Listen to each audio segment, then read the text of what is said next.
Λοιπόν, τώρα θα δείξουμε πώς συνδέεται ένα καλώδιο Ethernet με 4 καλώδια. Δηλαδή όταν μας λείπουν καλώδια, πώς μπορούμε να έχουμε ίντερνετ χωρίς τα 8 καλώδια.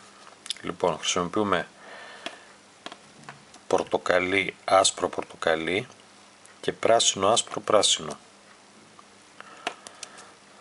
Θα ξετυλίγουμε όπως ας κόψουμε τα υπόλοιπα, υποτίθεται δεν τα έχουμε. Λοιπόν,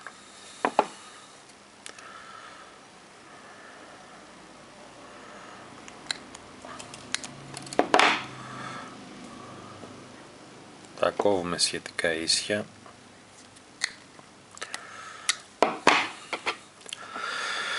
Λοιπόν, τα τοποθετούμε στις τρεις πρώτες θέσεις, πορτοκαλί, άσπρο, πορτοκαλί και πράσινο, άσπρο. Μένουν δύο θέσεις κενές και μετά τοποθετείται το πράσινο. Οπότε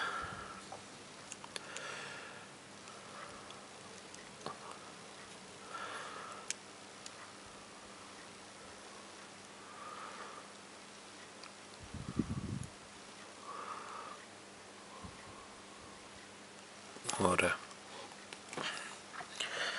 αυτή είναι η σύνδεση και τα τερματίζουμε. Οπότε είμαστε έτοιμοι. Με αυτήν εδώ τη σύνδεση με 4 καλώδια έχουμε καλώδιο Ethernet.